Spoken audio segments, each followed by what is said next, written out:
Hello and welcome to the State of the Debate. I'm your host, AJ Laratonda, and tonight's topic is one that has been an issue for quite some time now, and that is whether or not the United States should employ the death sentence.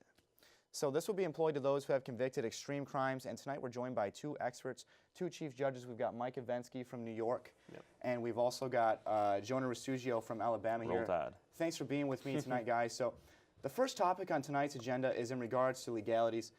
Now, Jonah, the question that I have for you is: Alabama still employs the death sentence, Yes, yes, we do. primarily by electrocution.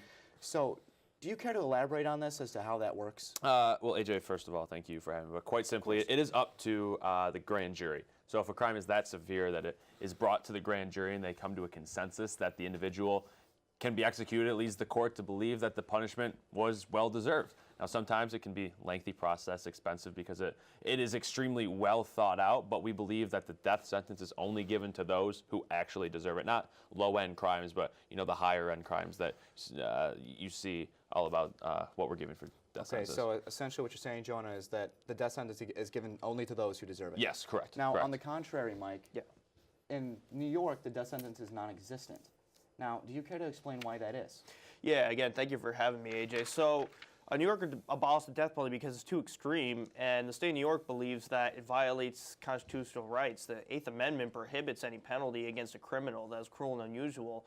Now, Alabama thinks they can just get around that interpretation of cruel and unusual, but we think that death is the cruelest of penalties, now, so Mike, I disagree with you. Mike, wouldn't you say, you know, the golden rule growing up, that's what we all learned, you know, eye for an eye, or treat others how you want to be I don't treated? think that's what the golden rule is. Treat others the way you want to be treated. Well, what Mike is saying is that it's unconstitutional and violates the Eighth Amendment, which is cruel and unusual punishment.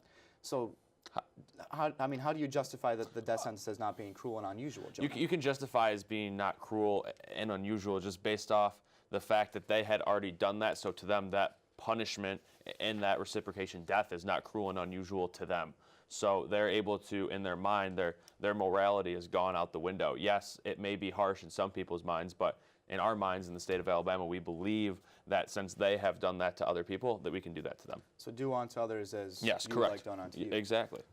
So basically what you're saying is that by employing the death penalty, it really drives home a point to other criminals. Yes, because say, you know, like New York State, you don't have the death penalty. You don't really know what the punishment is going to be. Say, after you commit this crime, death penalty is a possibility. It provides that backbone so criminals may not commit as many crimes, and by the statistics, you know, we can show it is helping. And I'm going to interrupt you here for a moment, John. I'd like to get Mike's point on this, as he is on the complete opposite side. Yeah. So what do you think about this, Mike? I think that the death penalty is actually a cop-out for some criminals when you think about it, because after you kill somebody, you know that for the rest of your life, either you're going to be in jail or you're going to die. And, you know, if a criminal's killed, then, you know, they don't have to spend the rest of their lives, you know, sitting in a cell reflecting on what they did. So instead, they just get an easy way out. And, you know, that's... You could argue that prison is an easy way out, you know? I wouldn't say maybe that. sometimes No. these criminals are committing these crimes to get into prison, you know, free food, a bed. Who wants to go to prison? Some people who are living on the street maybe want to, you know, warmth, a fresh set of clothes. Yeah, but you have some people in there that might want to do things to you that If you're committing these type of crimes, you're going to be put away into maximum security. You're going to be left alone, and not in maybe all cases. And also the safety of the inmates. Yes. And the other prison guards, correct? Yeah, that could also be taken into account. So, as you said, the safety of prison guards, the other inmates, and those employees of the prison, you don't really know what they're going to do. And Mike, as you said, in some instances, they're not put away in those maximum security places. Right, so who would, you know. So, Mike, is the state of New York willing to sacrifice the safety of the prison inmates and the prison guards by not employing the death sentence? Because these are some pretty heinous criminals that we're putting into prisons here. Yeah, but in most cases, AJ, they're watched over pretty carefully. Not always put in maximum security facilities, but they are watched over by prison guards, and you have an extra eye on them to make sure they're not doing what they have the potential to do. But they still pose a threat. But they don't have any weapons in prison, Jonah. They don't have any weapons, but it's not like you can't get weapons.